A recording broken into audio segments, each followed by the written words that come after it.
Assalamualaikum warahmatullahi wabarakatuh. Bismillah, alhamdulillah wa syukurillah, wassalatu wassalamu ala rasulillah Sayyidina wa maulana Muhammad bin Abdillah wa ala alihi wa sahbihi wa mawalah, amma ba'dah. Hadirin jamaah Masjid Al-Amin rahimakumullah. Pertama-tama marilah kita panjatkan puji syukur kehadirat Allah atas limpahan rahmat, taufik dan hidayahnya. Alhamdulillah, pada malam hari ini kita masih diperkenankan mengkaji kitab Al-Hikam. Harapan kita bersama mudah-mudahan ilmu yang kita kaji bersama dijadikan oleh Allah ilmu yang manfaat, ilmu yang barokah fi dini wa dunya wal akhirah. Salawat serta salam semoga tetap tercurahkan kepada junjungan Nabi kita Muhammad sallallahu alaihi wasallam dengan sababiyah mengkaji kitab Al-Hikam. Mudah-mudahan kita menjadi umat yang diakui sebagai umat Rasulullah sallallahu alaihi wasallam dan bisa mendapatkan syafaat di yaumul qiyamah. Ala diniyat wa ala niyatin salihah wa ala manawa bisalafuna salihuna jarakumullah. Al-Fatihah. A'udzubillahi minasyaitonir rajim. Bismillahirrahmanirrahim.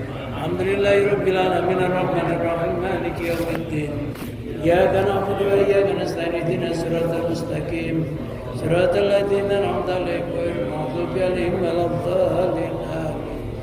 Ila hadratin nabiyina Muhammadin sallallahu alaihi wasallam wa ala alihi washabihi wa tabi'in man tabi'ahum bi ihsan ila yaumiddin. Insyaallah lahumul Fatihah. A'udzubillahi minasyaitonir rajim. Bismillahirrahmanirrahim. Alhamdulillahirabbil alamin arrahmanir rahim maliki yaumiddin. Wa iyyaka nasta'in ihdinas siratal mustaqim siratal ladzina an'amta 'alaihim ghairil maghdubi 'alaihim waladdallin. Amin. Sallallahu alaihi badal kitab Ibnu Athaillah Sukandar Mansarah Imam Sarqawi wa jamil ladina yata'alamu wa jamil ladina yata'alamuna kitabahuma wa alamu kitabahuma min awali tasnifi lama sa'ahumullah wa dasallahu sirahum anawara darikahum wa yali darajati wa adalaina min barakatihim wa amdir alaina gasa karamatin bidaraini sya'ulillahi lahumul Fatihah. A'udzubillahi minasyaitonir rajim. Bismillahirrahmanirrahim. Alhamdulillahirabbil alamin arrahmanir rahim maliki yaumiddin. Iyyaka na'budu wa iyyaka nasta'in ihdinas siratal mustaqim siratal ladzina an'amta 'alaihim ghairil maghdubi 'alaihim waladdallin. Amin. Summa ila arwahi abba jami masakin ustadin wa ustadina wa abaina wa ummatina wa jaddatina wa jaddatina wa amina wa amatina wa khalina wa khalatina wa hiwanina wa akhwatina wa anfusina wa zawjatina wa auladina wa banatina wa ayali maqrabatina wa jami' ashabil huquqi alaina wa jami' wanina fillah wa li sifaim wa li salamati dini wa dunya wa ukhrahum syaulillahi lahumul Fatihah. A'udzu billahi minasyaitonir rajim. Bismillahirrahmanirrahim. Alhamdulillahirabbil alamin arrahmanir rahim maliki yaumiddin. Iyyaka na'budu wa iyyaka nasta'in ihdinas siratal mustaqim siratal ladzina an'amta 'alaihim ghairil maghdubi 'alaihim waladdallin. Astaghfirullahaladzim. Astaghfirullahaladzim. Astaghfirullahaladzim. Liwalidayya wa limasakin wa li ashabil huquqi alaina wa li jamil muslimin wal muslimat wal mu'minin wal mu'minat ala yamin wal amwat wa atubu ilaih. La ilaha illallah wahdahu la syarika lah lahul mulku wa lahul hamdu wa yumiitu wa huwa ala kulli syai'in qadir. La ilaha illallah wahdahu la syarika lah lahul mulku wa lahul hamdu wa yumiitu wa huwa ala kulli syai'in qadir. La ilaha illallah wahdahu la syarika lah lahul mulku wa lahul hamdu wa yumiitu wa huwa ala kulli syai'in qadir. Allahumma shalli ala sayyidina Muhammadin wa ala alihi wa sahbihi wa barik wa sallim ajma'in. Allahumma shalli ala sayyidina Muhammadin wa ala alihi wa sahbihi wa barik wa sallim ajma'in. Allahumma shalli ala sayyidina Muhammadin wa ala alihi wa sahbihi wa barik wa sallim ajma'in. Bismillahirrahmanirrahim. Qala al-musannif rahimahullah wa nafa'ana Allah bihi wa bi ulumihi wa amatana bi barakati fid dharain amin.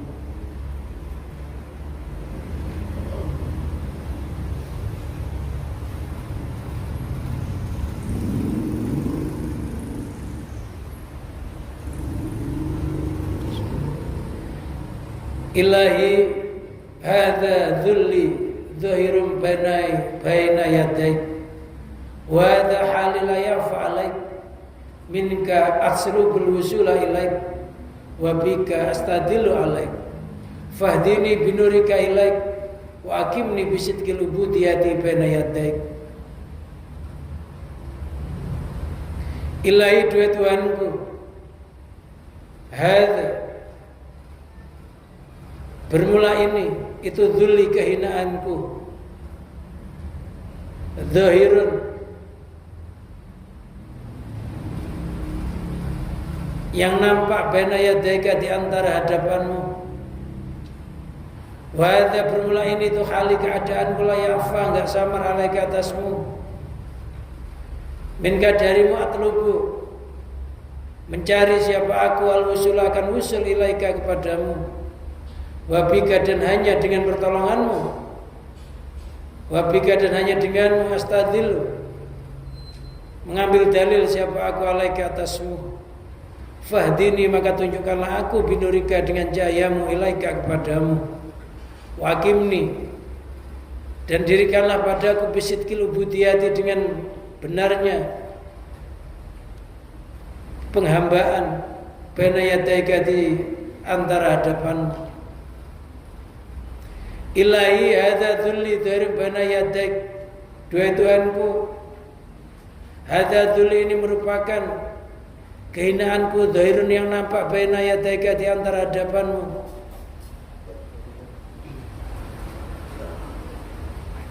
wa huwa bermula kehinaan fil hakikati di dalam hakikatnya itu ainul izzi,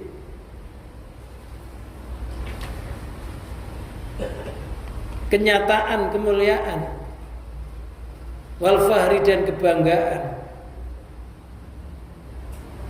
Qala berkata siapa Dhunnuni Dhunnun al-Misriyu, ma'azallahu abdan bi izzin wa a'azzu lahu min ayadullahu ala dhulli nafsi, wa ma'adzalallahu abdan bi dhullin wa adzalu lahu min ayahjubu ala dhulli nafsi. Wala berkata siapa Dhunnun al-Misri, ma'azallah, Allah tidak memberikan suatu kemuliaan abdan kepada seorang hamba biizin dengan kemuliaan, huwa yang bermula kemuliaan itu azzu lebih mulia lahu baginya min ayadillahu daripada menunjukkan siapa Allah padanya abad ala dhulli nafsi atas hinanya dirinya, wa ma'adalallah dan Allah tidak menghinakan abdan akan seorang hamba bidzullin dengan kehinaan, huwa adalulahu huwa yang bermula kehinaan itu adalu lebih hina lahu baginya abad min an yahjubau daripada Allah mendindinginya ala dhulli nafsi atas hinanya dirinya. Ini adalah munajah Ibnu Athaillah As-Sukandari, bahwasanya derajat seseorang yang paling mulia di hadapan Allah itu adalah merasa dirinya hina dan tiada yang lebih hina kepada dirinya sendiri. Maka musannif berdoa, ilahi hadza dzulli ini merupakan kehinaanku, dhahirun yang nampak baina yadaika di antara hadapanmu, wa huwa fil haqiqati ainul izzi wal fahri. Hina itu di dalam hakikatnya adalah bukti kemuliaan dan kebanggaan. Jadi ketika seseorang itu merasa hina di hadapan Allah, Maka pada hakikatnya orang itu sebenarnya orang yang mulia di hadapan Allah. Hina kita di hadapan Allah sampai merasa kayak apa? Hati kita harus merasa terus menerus butuh kepada Allah.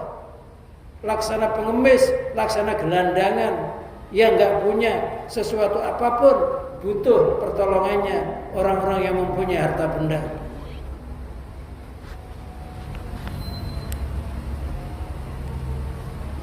Hina kita diawali dengan ketidakadanya wujud kita. Sebelum kita berwujud sperma, kita nggak berupa apa-apa, ya nggak punya apa-apa, nggak berupa apa-apa, nggak punya apa-apa. Ini sebenarnya merupakan kehinaan yang paling hina. Lantas kehinaan kita selanjutnya berupa sperma, darah, segumpal daging. Terus kita butuh sama Allah untuk disempurnakan. Ini merupakan sangat kurangnya kita, sangat melaratnya kita. Dari darah kita butuh disempurnakan oleh Allah menjadi segumpal daging butuh ditiup roh. Lantas disempurnakan 9 bulan.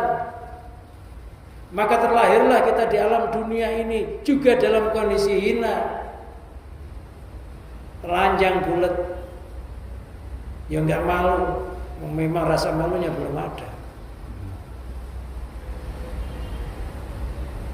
Keluar dalam keadaan telanjang, nggak memakai helm, benang pun. Dengan keadaan menangis, menjerit, ini tandanya orang yang hina. Lantas ditolong oleh Allah. Allah ngerti kebutuhan kita, Allah menciptakan air susu ibu. Disedot 2 tahun gak habis. Dan air susu ibulah adalah yang paling bagus untuk gizi terhadap anak tersebut. Allah ngerti. Terus oleh Allah dikasih fasilitas, dikasih yang tadinya mata kita nggak bisa ngelihat, akhirnya bisa ngelihat, telinga kita nggak bisa dengar, akhirnya bisa dengar. Terus bertambah kekuatannya sampai sekarang ini kita ya kayak begini nih. Ternyata dari awal dan akhir kita butuh pertolongannya Allah yang terus menerus.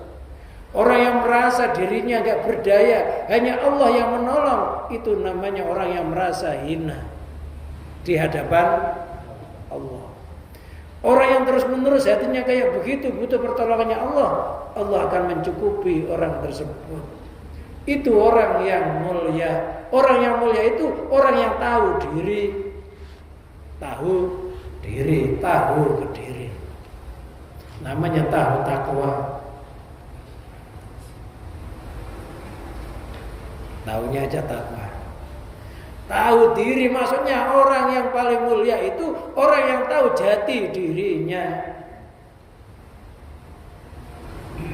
Asal mula kejadiannya atau ngerti yang namanya purwodeksina. Kalau nggak ngerti itu akan menjadi manusia yang congkak. Manusia yang nggak ngerti balas budi. Karena merasa dirinya bisa berdiri sendiri, hidup sendiri, mencari kemuliaan sendiri, sukses sendiri. Gak hanya itu kasih sayangnya Allah.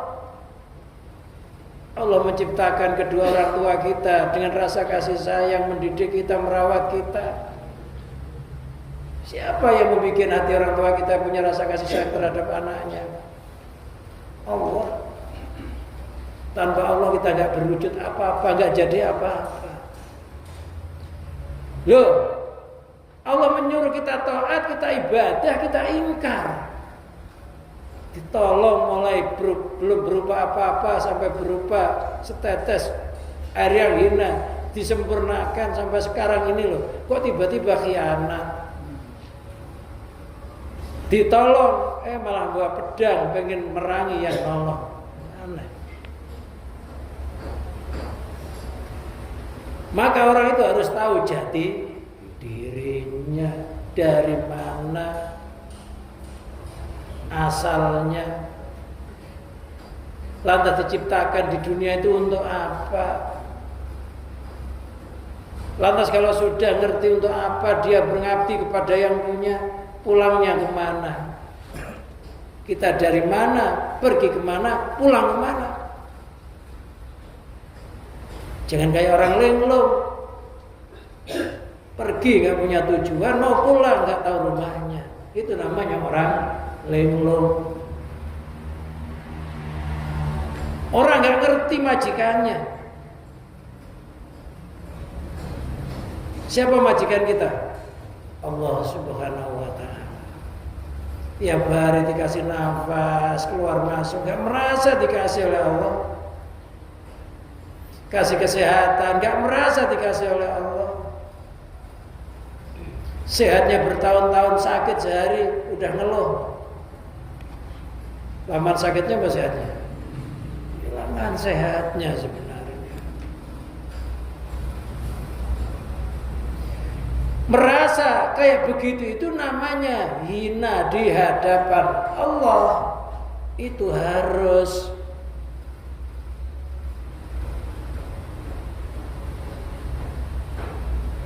karena orang itu kalau nggak merasa hina di hadapan Allah, nanti akan menjadi orang congkak, orang nggak tahu balas budi. Karena setiap jasanya seseorang itu harus dibalas. Kalau nggak bisa membalas dengan balasan yang sama, kalau itu manusia, ya setidaknya kita doakan orang itu. Jangan malah mencaci maki atau malah memerangi orang tersebut. Apalagi kepada Allah yang sangat berjasa. Allah hanya minta apa? Kita taat kepada Allah, menjalankan perintahnya, menjauhi larangannya. Itu yang diminta sama Allah. Dan apabila kita taat kepada Allah, ketaatan kita ini bukan menguntungkan Allah. Allah yang diuntungkan sama kita. Kalau kita ibadah itu kembali untuk diri kita sendiri, bukan menguntungkan Allah. Karena Allah itu sudah Maha Mulia, nggak butuh ibadahnya hamba. Keselamatannya ya untuk dirinya sendiri. Kita ahli ibadah, ya keselamatan untuk diri kita sendiri. Kita akan terhindar dari siksanya Allah.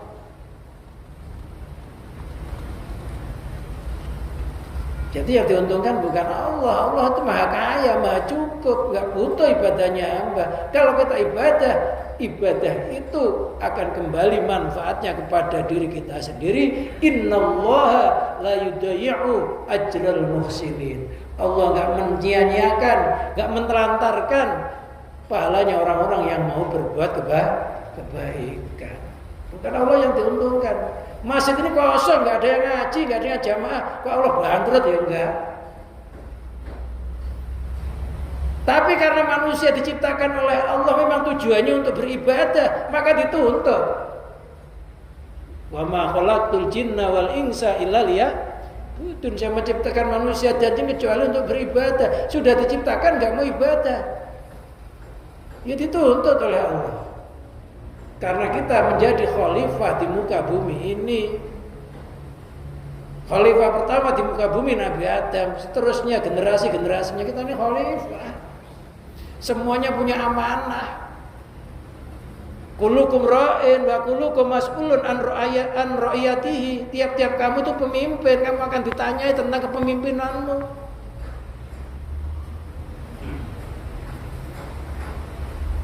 Dimintai pertanggungan jawab.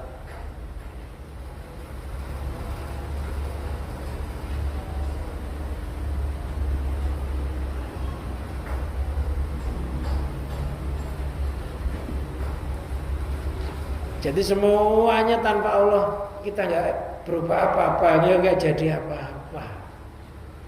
Tetapi kok merangi yang punya apa-apa, nantang, congkak. Maka Dzunun mengatakan tiada sesuatu yang lebih mulia. Allah tidak memuliakan seorang hamba dengan kemuliaan yang lebih mulia daripada Allah menunjukkan terhadap orang tersebut ala dzulli nafsi, atas hinanya dirinya. Ketika hati kita merasa kayak begitu itu loh, itu sebenarnya kemuliaan yang luar biasa. ngerasa rendah, ngerasa hina, ngerasa butuh kepada Allah yang terus menerus. Yang kayak begitu itu sebenarnya itulah hakikatnya kemuliaan.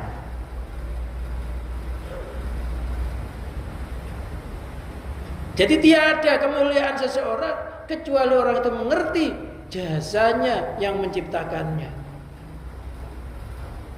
Sehingga lenyap jasa kita kepada Allah.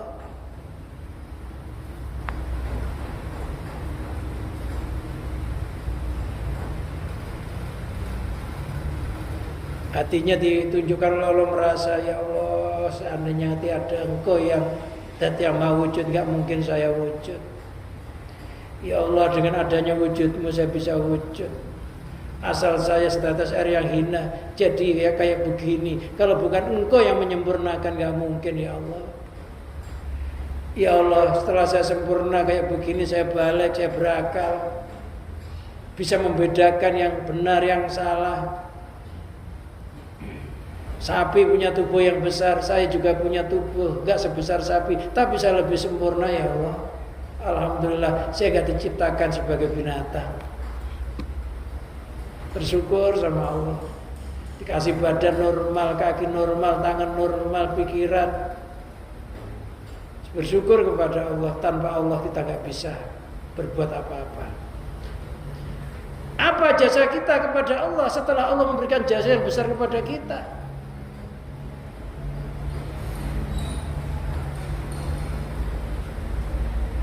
Bagaimana kalau Allah mencabut nikmat yang telah diberikan secara tiba-tiba yang dinamakan istidraj?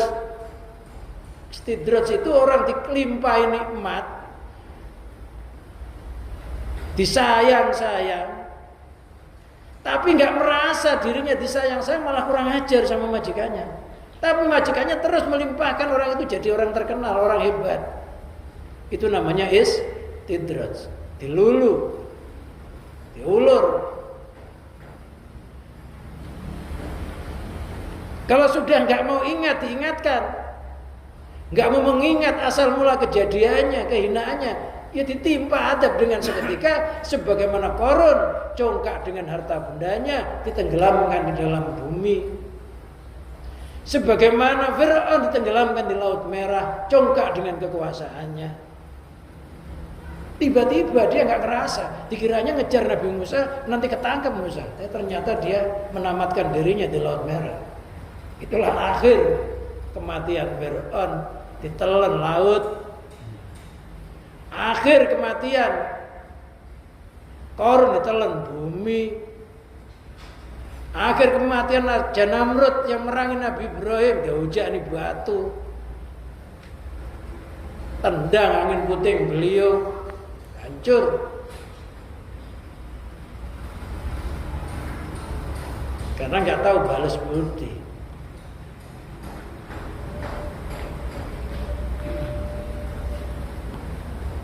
Makanya jangan kita iri hati kepada orang-orang yang gak ibadah kepada Allah tapi hidupnya makin enak, makin mulia.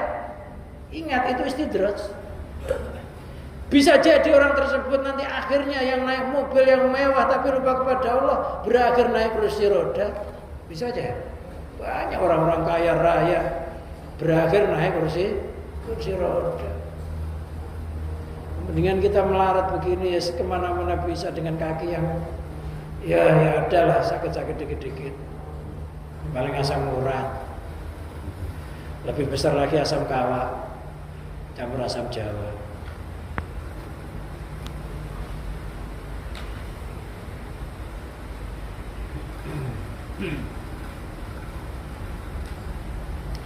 Wa ma'adallallah abdan bidullin wa adallahu wa adallu lahu min ayah juba ala dhulli nafsi. Tiada kehinaan yang diberikan oleh Allah kepada seorang hamba dengan suatu kehinaan yang lebih hina daripada orang itu terdinding hatinya dari merasa terdinding daripada Allah mendindinginya atas hinanya dirinya.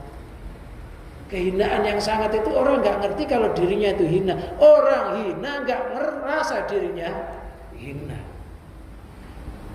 Gelandangan nggak merasa jadi gelandangan. Sombong. Jadi sehina-hinanya orang, gelandangan merasa bangga dengan gelandangannya. Sombong. Jadi orang yang paling mulia, yang paling hina itu orang yang nggak mengerti asal mula kejadiannya.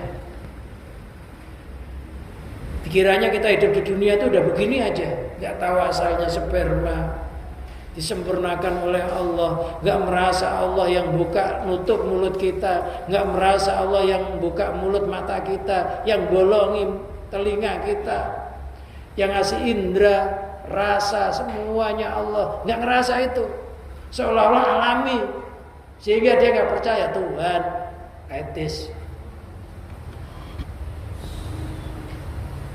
ingkar kepada Allah. Suruh ibadah, katanya akhirat gak ada, gak usah sholat. Nanti yang kubur siapa saya nggak tahu, yang penting saya mati, gak dikubur gak apa-apa. Ingkar. Itu karena ketutup mata hatinya, ditutup oleh Allah dari hinanya. Karena ketika begitu itu, orang itu lagi dikasih kemuliaan oleh Allah, akhirnya lupa asal mulanya. Ayo, kalau kita merasa asalnya, oh ya saya, nggak usah hati kita ke Allah lah, kepada makhluk aja lah. Kita asalnya dulu bagaimana, lantas kita ke Jakarta siapa yang nolong, perubahan sampai begini, ini dari siapa? Itu aja kita akan punya rasa balas budi, hati kita akan, oh iya ya, pasti begitu. Tapi yang ketutup begitu itu, ya nggak akan. Merasa dirinya semakin benar, semakin hebat. Padahal tanpa Allah nggak ada orang hebat. Tanpa Allah nggak ada orang bisa ampuh. Kaki kita dibikin oleh Allah. Asam urat aja kita jalan sudah belepotan. Ya. Masa kaki belum yang lainnya.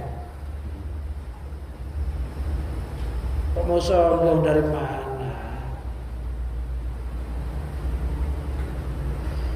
Jadi apabila kita merasa diri kita itu hina di hadapan Allah, itulah nikmat yang paling besar, dan itulah sebenarnya orang yang mulia. Orang yang hina adalah orang yang ketutup, merasa dirinya jadi orang hina. Tuhan itu gak ada, terserah kamu lah. Seandainya Allah itu nggak ada, ya nggak rugi kita meyakini adanya Allah. Loh kalau ada, ya kita dapat keuntungan. Kalau mati, rugi. Tinggal balik keyakinan aja. Kita yakin Allah itu ada. Seandainya nanti nggak ada, rugi nggak? Kalau ada, ya jelas untung. Loh yang bilang nggak ada, ternyata ada, ya bangkrut.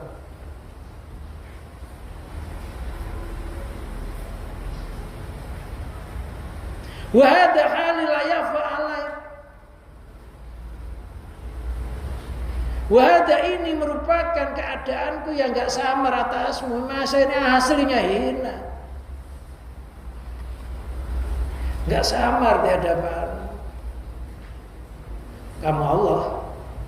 Bimakna maqablahu, dengan tujuan, dengan makna kalimat yang sebelumnya. Wal qasdi bidzalika talabu husul matalibi min maulahu. Tujuan musannif mengatakan begitu itu mencari keberhasilan terhadap tujuannya dari Tuhannya. Minka atlubul usul ilaika, minka darimu, atlubu mencari, aku al-wusulah bisa wusul ilaika kepadamu. Kalau kita pengen naiknya iman, naiknya derajat, jangan lupa kita merasa fasilitas untuk mencari semuanya itu datanya dari Allah. Ya Allah, berikanlah saya kemuliaan, berilah saya kemakrifatan, berilah saya bisa usul kepadamu. Hatinya jangan lupa, bisanya itu datangnya dari Allah, bukan dari diri kita sendiri. Kadang-kadang kita kepengen begitu tapi merasa dirinya bisa, makanya nggak bisa sampai. Berawal dari Allah atau dari kita sendiri? Pasti berawal dari Allah, kan sebelumnya kita nggak berupa apa-apa, lantas diwujudkan. Jadi wujud, dengan wujud itu kita punya kebiasaan. Berarti kebiasaan dari siapa? Allah. Jadi kalau pengen sesuatu, fasilitas untuk bisa sesuatu itu jangan lupa Allah. Mau jalan, jangan lupa hati kita yang bisa menjalankan kita Allah. Mau usaha, jangan lupa yang bisa membuat usaha itu adalah Allah. Jadi Allah, dari Allah, bukan dari diri kita sendiri. Karena kita nggak punya awalnya. Yang awali kita itu Allah. Jangan merasa mengawali sesuatu dengan dirinya sendiri.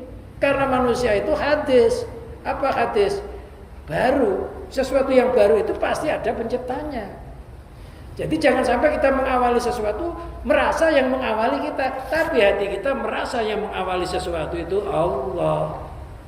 Ketika kita mau berdoa, hatinya harus merasa yang mengawali kita bisa berdoa itu Allah.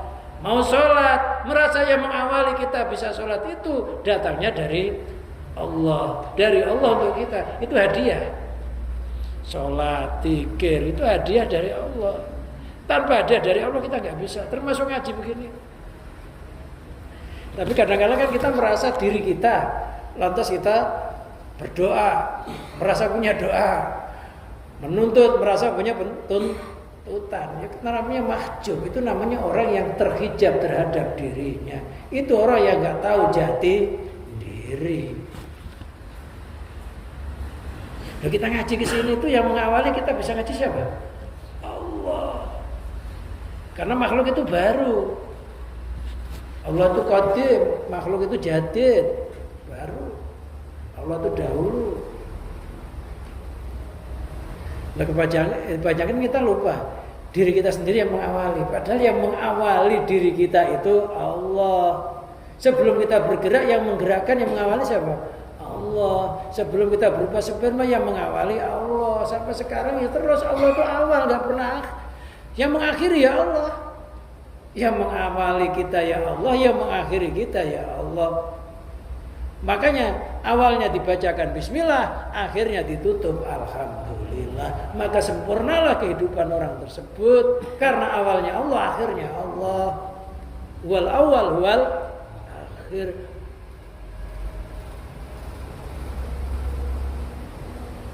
Jadi kalau kita mau minta sesuatu, hati kita harus kekuatan bisa meminta itu datangnya dari Allah. Mau usaha sesuatu, kerentek dulu dalam hati. Kekuatan saya bisa berusaha itu datangnya dari Allah. Hanya bismillahirrahmanirrahim. La haula wala quwata illa billah. Dengan menyebut nama Allah, saya berserah diri, enggak ada daya dan kekuatan kecuali pertolongannya Allah. Makanya musnab ya Allah, saya itu usul. Kok bisa usul? Itu datangnya darimu ya Allah, bukan dari saya sendiri. Bima nama qablahu ayatlubu minka ya Allah, saya itu menuntut minka darimu, mencari minka dari melamin gorika tidak dari selainmu. Al-wusula bisa usul ilaika menuju kepadamu la ghairu, bukan selainnya.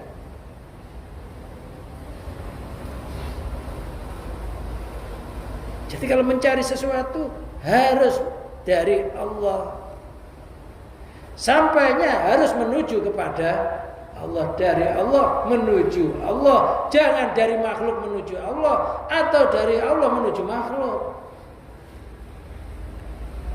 Karena semuanya itu diliputi oleh Allah. Ikan pergi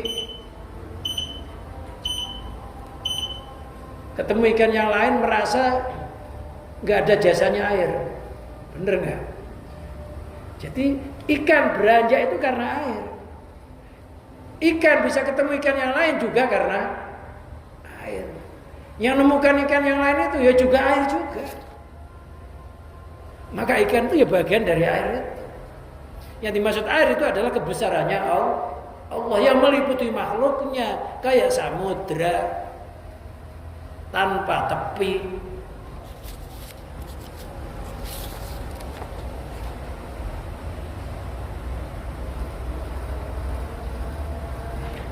Itu cocok dengan inna lillahi wa inna ilaihi raji'un. Inna lillahi, sesungguhnya kami milik Allah, wa inna ilaihi, dan sesungguhnya menuju kepada Allah, raji'una, kita kembali. Jadi merasa saya mencari minka darimu, lamin gorika, bisa usul Minal matalibid dunyawiyah, dari beberapa tuntutan dunia, wal ukhrawiyati dan akhirat. Kita bisa meraih dunia, meraih akhirat, ini juga datangnya dari Allah. Dan niatilah semuanya juga untuk mencari ridha Allah, sehingga dunianya berubah menjadi nilai-nilai ibadah.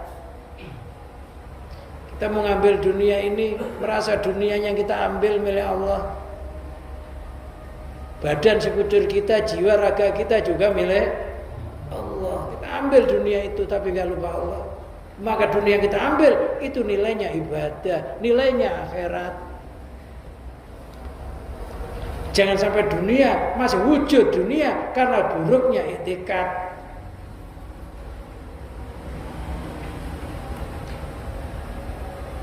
Dunia yang kita ambil dari Allah, tujuannya ya juga kepada Allah. Akhirat juga sama, ibadah itu ya dari Allah, ya menuju kepada Allah. Dunia sama. Wa matlabul arifin, ini adalah tuntutannya orang-orang ahli makrifat. Orang-orang makrifat itu nggak pernah hatinya nggak Allah. Awal ya Allah, akhir ya Allah, diam ya Allah, ngomong ya Allah, duduk Allah, berdiri Allah, tidur Allah. Karena memang nggak ada selainnya. Itu adalah penerjemahan dari kalimat la ilaha illallah yang artinya la maujuda illallah. Nggak ada yang wujud sejati pada hakikatnya kecuali hanya wujud Allah. Semuanya nggak ada yang nggak diwujudkan oleh Allah. Ada nggak dialamin yang nggak diwujudkan oleh Allah? Wujud sendiri gitu. Jadi yang ngambil ya bendanya sama.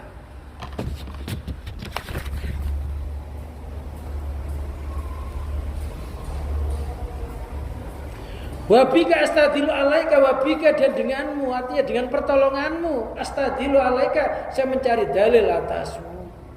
Astadilu alaika artinya mencari dalil atasmu. Wa arifuka dan mengenalmu.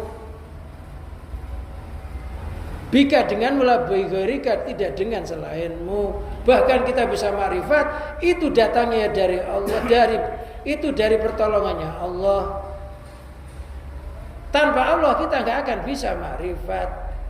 Diri kita itu milik Allah. Bisa ma'rifat ya karena Allah, bukan karena kita sendiri. Jadi ma'rifat itu miliknya Allah, karena diri kita juga miliknya Allah.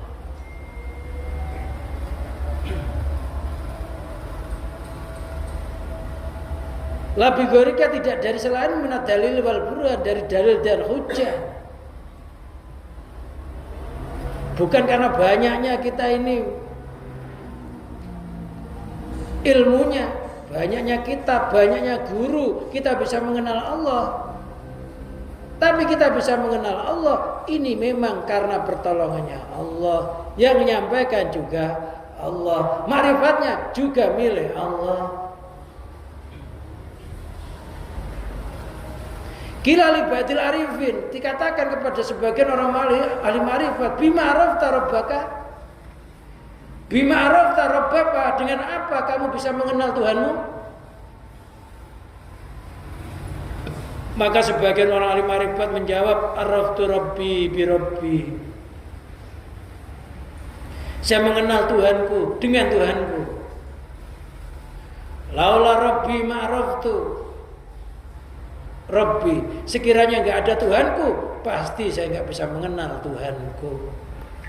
Jadi kita bisa ma'rifat billah ya karena Allah. Sekiranya nggak ada Allah, kita nggak akan bisa ma'rifat. Kita bisa ngaji, kita bisa zikir, kita bisa apapun. Ini karena Allah. Sekiranya nggak ada Allah, kita nggak akan bisa menggapai apa yang kita lakukan itu. Jadi yang jelas semuanya jasa Allah secara total. Kita nggak pernah punya jasa walaupun sebesar biji sawi.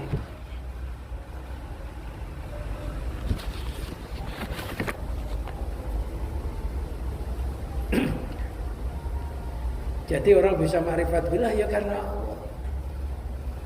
Sebab Allah kita bisa mengenal Allah. Tanpa Allah kita nggak akan bisa mengenal Allah. Itu kiaskan aja. Sebab Allah saya bisa ngaji. Tanpa Allah saya nggak akan bisa ngaji, bisa zikir, bisa ibadah, semuanya. Hatinya tuh nggak boleh lepas dari Allah. Nggak boleh numbuh dirinya sendiri. Ketika numbuh dirinya sendiri yang bisa, itu namanya nggak bisa bertempat di kubur jati. Jadi kubur jati itu semuanya harus dikubur ke dalam bumi Allah. Artinya merasa dirinya itu diliputi oleh kebesaran Allah, sehingga nggak ada yang muncul dari dirinya kecuali kemunculannya dari Allah. Orang yang merasa ada yang muncul dari dirinya itu namanya nggak bertempat di kubur jati. Mulai sekarang sudah belajar mengubur diri kita, jangan sampai ada yang diakui itu milikku, itu jangan sampai ada.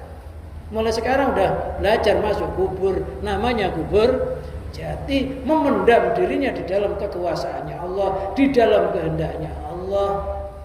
Laksana ikan dikubur di dalam bahtera atau laut. Bukan kubur bumi itu. Kalau kubur bumi itu nanti kita busuk. Tapi kalau kubur jati sekarang ini merasa diliputi oleh kebesarannya Allah, nggak akan busuk. Kalau terus menerus, insya Allah sebelum mati baunya sudah aromanya wangi. Ya Soleh itu punya guru. Gurunya namanya Syekh Muhammad Sirot Al-Arif. Itu muridnya Syekh Khalil Bangkalan Madura. Sebelum meninggal 6 hari itu bau keringetnya itu wangi. Keluarganya itu kok ada bau keringet wangi itu, bau apa? Ternyata keringetnya Syekh Sirot. 6 hari sebelum kematiannya itu mengeluarkan keringet aromanya wangi. Loh, kok wangi? Ya itulah karena sudah mengubur dirinya dalam kubur jati. Artinya merasa dirinya diliputi oleh kebesarannya Allah terus menerus, kapan saja, di mana saja, hatinya nggak pernah lepas Allah. Itu tandanya. Ya selain dia muridnya guru yang besar, Syekh Khalil Bangkalan terkenal waliullah. Maka carilah guru-guru yang memang punya sanad-sanad kewalian. Bukan ngaku-ngaku wali, tapi memang sanad kewalian yang diakui. Siapa yang nggak ngakui Syekh Khalil Bangkalan orang yang sangat alim? Dia mencetak ulama-ulama yang unggul di tanah Jawa ini. Ya, gurunya Kiai Soleh itu mau meninggal karena Cawangi. Ibunya Kiai Soleh namanya Asmiratun, itu masih keturunan Rasulullah. Itu mau ditalkin tuh nggak mau, sama Kiai Soleh itu ditalkin. Meninggal loh, mau ditalkin la ilaha illallah nggak usah lah, nggak usah mau talkin. Aku tak muni dewe. Loh, mau mati loh, mau ngucapin kalimat la ilaha illallah, nggak ada. Tanpa ditalkin, bilang sendiri, ditalkin nggak mau. Kenapa nggak perlu ditalkin? Itu kan orang nggak biasa ngucapin la ilaha illallah, sehingga mau mati nunggu diajarin. Loh, mulai sekarang lisan kita senantiasa dioli, dibasahi dengan kalimat la ilaha illallah, sehingga kita mati nanti refleks. Jangan berat, jangan pelit mengucapin la ilaha illallah. Kalau tahlilan aja la ilaha illallah, nggak tahlilan nggak mau.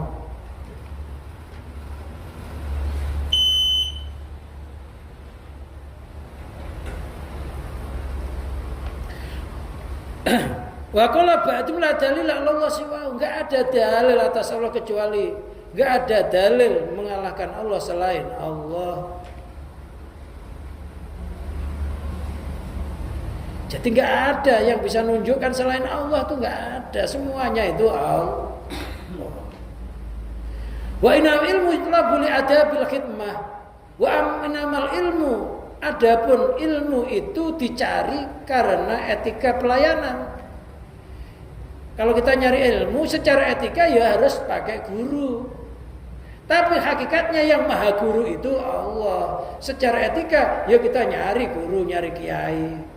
Ya belajar di situ dengan khidmah, dengan pengabdian yang sempurna, pelayanan yang sempurna. Karena guru kita ini orang yang ditajali oleh ilmunya Allah. Kelihatannya manusia, tapi hakikatnya guru kita itu siapa? Jisimnya guru kita milik Allah, ilmunya milik Allah, hidupnya milik Allah. Kita memuliakan guru kita, sebenarnya ya memuliakan Allah. Hanya saja guru kita ini Tuhan yang nampak saja istilahnya. Istilah. Jadi itu hanya etikanya. Kalau kita pengen ma'rifat billah, nyari guru, etika. Sebenarnya guru itu yang milik Allah.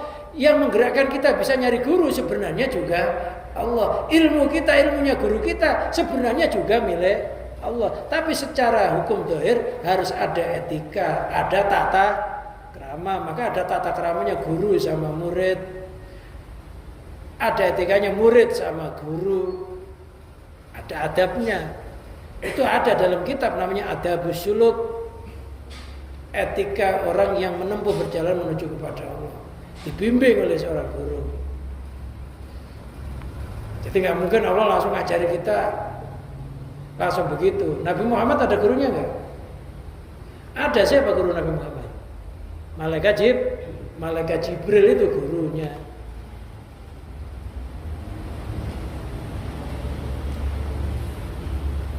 Makanya secara etika ya Rasulullah hormat sama malaikat Jibril. Tapi malaikat Jibril ya utusannya Allah. Jisimnya malaikat Jibril ya miliknya Allah, yang hendaki ya Allah. Hatinya nggak pernah lupa kepada Allah. Tapi secara zahir kita memuliakan guru-guru kita karena mereka yang merawat roh kita secara zahir. Kita namanya khidmah. Khidmah itu melayani. Kedudukan murid terhadap guru harus merasa dirinya kayak mayit yang berada di kekuasaannya yang hidup. Dalam arti lain, murid itu harus sam'atan wa ta'atan. Sam'atan mendengar, ta'atan tunduk.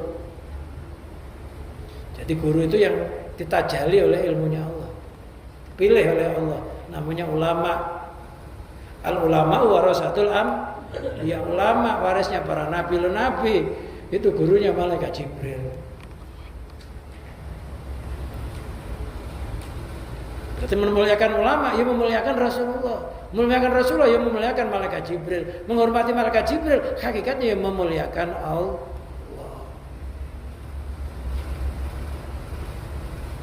Fahdini binurika, ya Allah tunjukkanlah aku dengan cahayamu. Ai binuri tukdifu fi qalbi atadibi, artinya dengan cahaya yang diletakkannya di dalam hati. Dengan cahaya itu atadi saya bisa mendapat petunjuk. Ilaika menuju kepadamu. Jadi orang ma'rifat billah itu karena Allah memancarkan nur kemakrifatan. Nur kemakrifatan yang diletakkan oleh Allah ke dalam hati kita ini gak akan muncul tanpa seorang guru.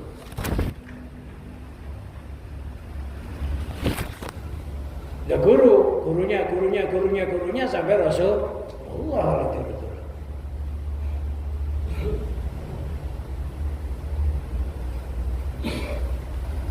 Ailah ma'rifatika, artinya untuk mengenalmu.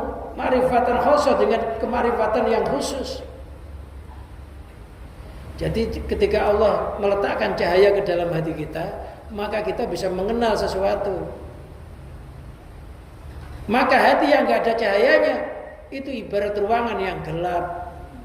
Ya ada, seperti kipas ya ada, jam dinding ya ada. Karena ruangannya gelap gak nampak. Yang sebenarnya Allah itu ya sangat dekat, maha nampak, ya maha segala-galanya. Tapi hati kita itu nggak bisa ngenalin. Kenapa? Karena cahayanya nggak ada. Sehingga walaupun ada dikira nggak ada. Sebenarnya ada, tapi memang hati kita ruangannya gelap.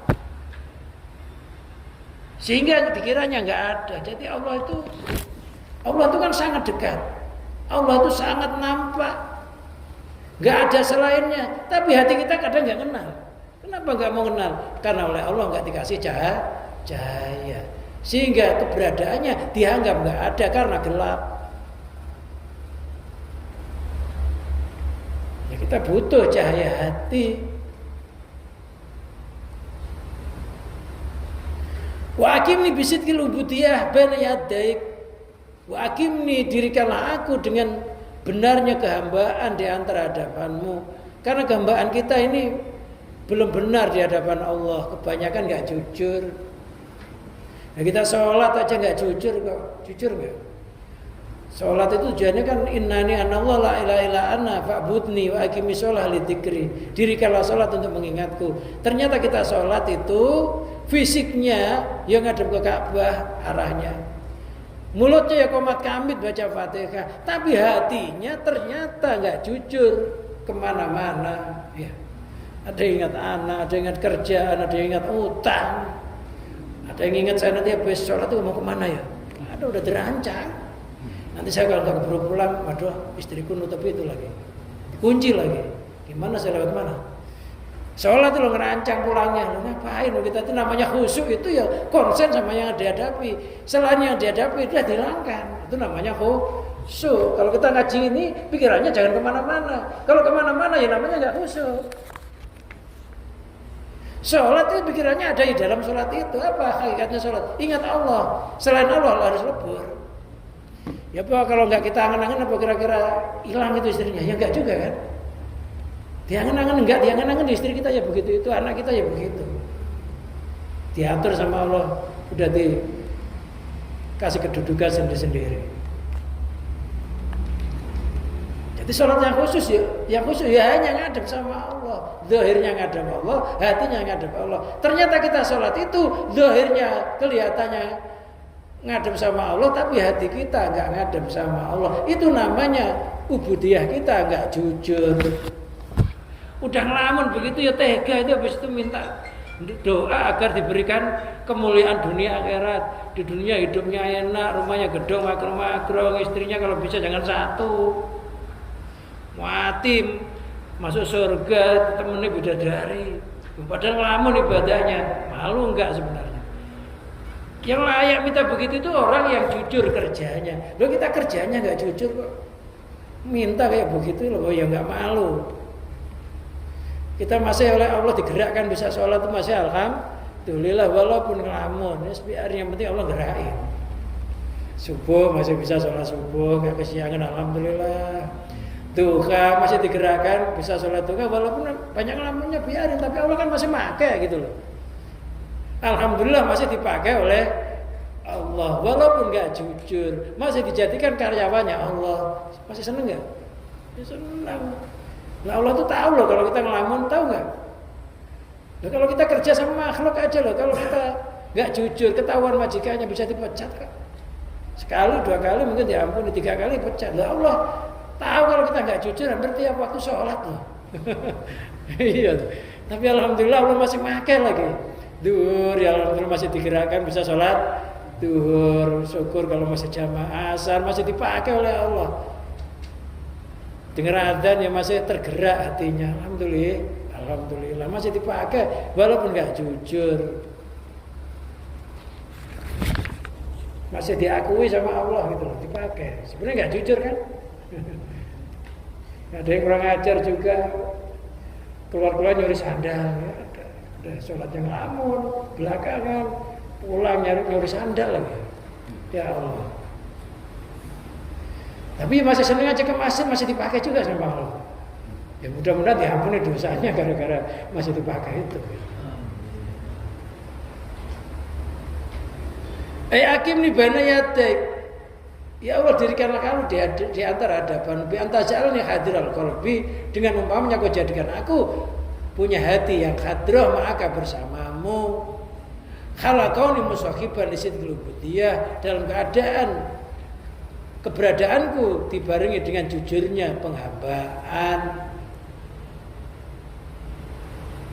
Ya Allah jadikanlah hati saya hati yang hadrah senantiasa bersamamu. Hati saya, ibadah saya dijadikan ibadah yang jujur.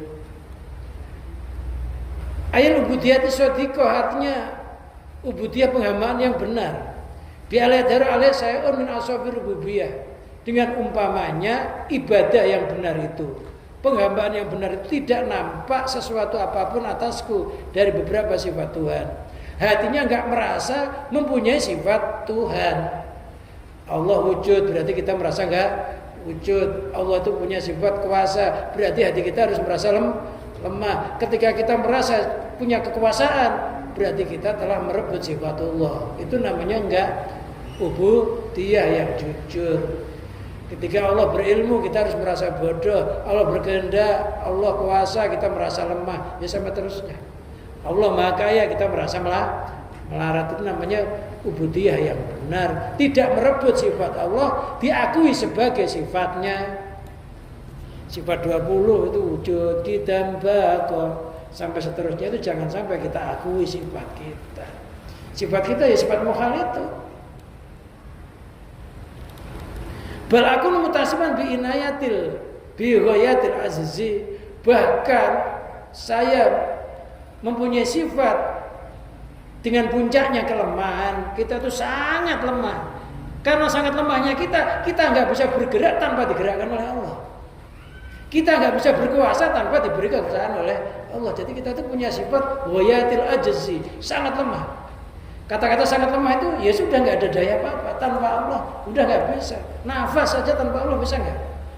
Nggak bisa. Kedip tanpa Allah juga nggak bisa. Loh, kalau kedip itu nimbul dari kita sendiri, ya kita nggak mati-mati. Udah mati suruh kedip ya nggak bisa kedip dan melodot aja. Berarti kedip itu bukan asli dari kita. Nyatanya suatu saat habis masanya. Melek juga akan habis masanya. Mendengar juga akan habis masanya. Loh, kalau milik kita nggak akan habis miliknya. Makanya Allah itu miliknya sendiri, nggak pernah kehabisan. Kuasa ya nggak pernah lemah. Loh, kalau kita ini suatu saat akan habis, karena memang bukan milik kita. Ketika habis kita nggak bisa bikin lagi. Mayat itu mewarai, gerak-gerak. Kan uang punya, ya, tetap aja nggak bisa apa-apa. Karena masanya sudah habis, memang bukan aslinya miliknya. Contohnya ghayatil ajaz itu kayak orang ketika mati, dimandiin, dikafani, disolati, dikubur. Loh, kita ini sekarang itu harus di hadapan Allah merasa kayak begitu itu. Ya digerakkan, didiamkan, dihidupkan, dimatikan, disolatkan. Itu merasa udah kayak mayit. Itu jangan nunggu nanti jadi mayit. Maka dikatakan mutu qabla anta mutu, matilah sebelum kamu mati, belajarlah kamu mati sebelum kamu mengalami kematian syariat. Sekarang itu udah merasa kayak mayit. Namanya ghayatil ajzi, sangat lemah. Mayit itu sangat lemah enggak? Suruh mandi sendiri ya enggak bisa, sangat lemah kan? Suruh pakai kain kafan sendiri ya enggak mau. Nah, kita ini ya kayak begitu itu, tanpa Allah yang nyandangi nggak mungkin kita bersandangan. Wadhuli, kita itu sangat hina. Karena hinanya kita ya sampai nggak punya apa-apa. Diawali dengan sperma. Wadhufi, ya sangat lemah. Walqahri, sangat terpaksa. Kita tuh sangat terpaksa, semuanya itu dipaksa oleh Allah. Jalan yang maksa ya Allah, diam yang maksa juga Allah. Ada yang dipaksa jadi kiai, ada yang dipaksa jadi santri, ada yang dipaksa jadi penyanyi, ya semuanya. Karena sifat qaharnya Allah untuk mengemban tugasnya masing-masing. Yang kiai tugasnya ngaji, nggak usah gaple. Yang santri yang mendengarkan ngajinya.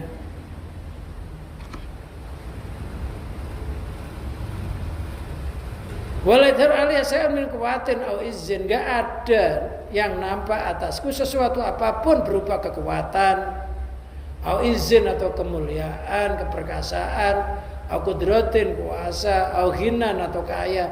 Gak ada kuat, gak ada mulia, gak ada kuasa, gak ada kaya, semuanya hanya miliknya Allah. Itulah yang dimaksud hina sejati, dan itulah hakikatnya orang yang mulia di hadapan Allah, yang merasa kayak begitu. Wallahu a'lam bishawab. Mudah-mudahan apa yang kita kaji pada malam hari ini oleh Allah dijadikan cahayanya hati, sehingga kita bisa mengenal Allah di mana saja, kapan saja, dan mudah-mudahan istri kita, anak-anak kita, keturunan kita orang-orang yang bersaudara sama kita karena Allah juga dijadikan yang demikian. Bi barakatil Fatihah. Ar-Rahmanir-Rahim Maliki Yaumiddin ya na'budu wa iyyaka nasta'in ihdinas